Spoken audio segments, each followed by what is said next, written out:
Good morning. It is Friday, August 28th, and we made it. Now let's talk about regret. Regret used to feel like a shadow lurking behind every decision I made, but over time, something shifted. I started understanding that each choice, even the imperfect ones, shaped my path. Today, I can confidently say I don't carry regrets. Instead, I carry lessons. This mindset didn't appear overnight, it grew through experience, reflection, and acceptance. I will be frank in stating that most of the regrets I held were based on feeling as if I did not do enough or say something. But I've learned that sometimes you can't because you don't always have the tools or ability to make better decisions or communicate feelings effectively. I've come to see regret as something that only holds me to the past. I can't change what happened, but I can use what happened. Each misstep taught me resilience. Each challenge taught me patience. Then I began to understand that regret is a perspective, not a fact.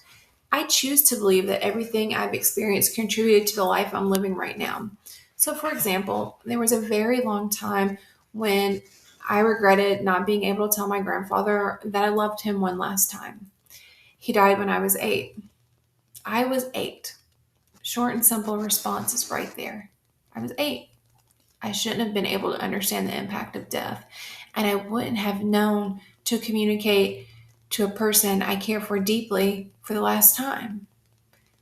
So, my uncle was diagnosed with cancer about a year ago.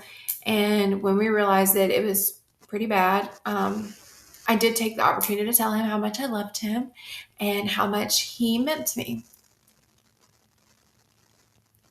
I didn't know we would only have a month left with him, and I sure didn't know that I wouldn't have the chance to tell him in person those things.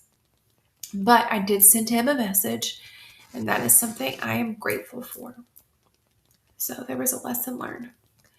Trusting my journey has been the most powerful antidote to regret. I remind myself that that I wouldn't be where I am emotionally, professionally, or personally without the twists and turns that came before.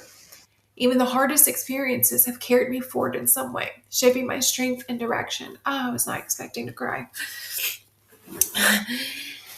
The more I trusted that, the less regret has to exist. Even today, I think, man, I thought I was doing one thing to help my children prepare for adulthood, but now I think maybe I did a disservice to them by not making them find a part time job while in school or learning to drive sooner.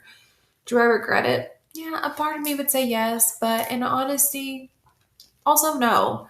We are just facing different challenges, but it has shown me that there is still room for growth on their behalf and mine as a parent. Growth didn't erase my past, it reframed it. I learned that self awareness can turn old pain into new wisdom. Over time, the emotional charge around certain memories faded, replaced by gratitude for what they taught me. I stopped asking, why did that happen? And started asking, what did that teach me? So, with my example with my children, I've had to look at it as what can I do now to help them succeed? It is about taking next steps and not focusing on the past. Living without regret isn't about pretending everything was perfect. It's about accepting yourself with compassion. I no longer see my past choices as mistakes. They were steps. Each step brought me here to a place where I feel more aligned with who I am than ever before. And that's something worth appreciating. Now, I hope you can move past any regrets that you may hold on to and that you can learn from them so that way if another scenario comes up, you deal with it in a way that shows growth. But let's end today on a positive affirmation. And today's is I possess an endless supply of creativity, energy, and passion. I hope you all have a great Friday.